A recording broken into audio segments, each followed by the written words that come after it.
Երբ առաջին անգամ ազգային կինոն հնչեց Պեպոյի ձայնով, դժվար էր կանխատեսել, որ առաջին հայկական հնչյունային ֆիլմում խտացած արտիստական, գրական եւ երաժշտական ներուժը այնպիսի բարձր նշաձող է սահմանելու, որին ձգտելու էին ստեղծագործողների հետագա բոլոր սերունդները։ Ամեն ինչ սկսվեց 1934-ին, երբ Մոսկովյան կոնսերվատորիայի ուսանող Խաչատրյանը Պեպոյի երաժշտությունը գրելու առաջարկ ստացավ հենց Բեկնազարյանից։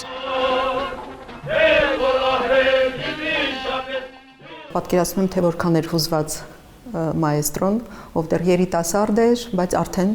ճանաչված եւ սիրված եւ շատ խոստումնալից կոմպոզիտոր էր։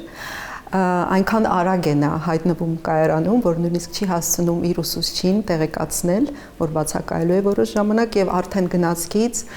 նամակ է ուղղում իրեն, որը ավարտում է հետեւյալ խոսքերով.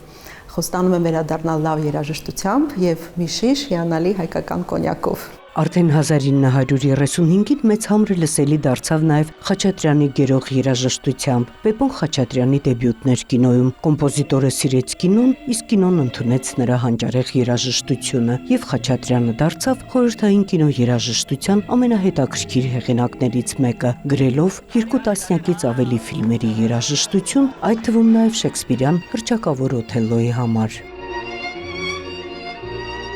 Իր ֆիլմերի համար գրված երաժշտությունը, ինչպես նաև ձեռագրերը, որոնք պահպանվում են Թանգարանի հավաքածուում, 2013 թվականին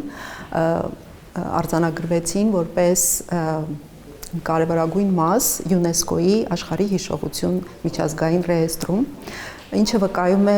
մայեստրոյի երաժշտության միջազգային համբավի մասին եւ նաև համաշխարհային կարևորության։ Պեպոյի ստեղծման 90-ամյակը Չարենցի անվան գրականության եւ արվեստի թանգարանի ու Տերյան մշակութային կենտրոնի հետ համատեղ ցուցադրական նախագծով նշելու նախաձեռնությունը պետք է իրականացվեր դեռ նախորդ տարի։ Այժմ մայեստրոյի թանգարանը ներկայացնում է միջթանգարանային գործակցությամբ ստեղծված ցուցահանդեսը, որում Տերյան կենտրոնի ձևավորած Թիֆլիսյան համապատկերում ներկայացված են խիստ արժեքավոր ցուցանմուշներ, այդ թվում նաև ֆիլմի երաժշտության նոտաների բնօրինակ ձեռագիրը, որը տարիներ առաջ թանգարանին է նվիրել մայեստրոյի որդին Կարեն Խաչատրյանը։ Հարուստ ցուցադրական նյութ է ներկայացվել նաև Գաթի Սունդուկյանական հավաքածուից։ Այս նախաձեռնությունը արժևորվում է նաև այն փաստով, որ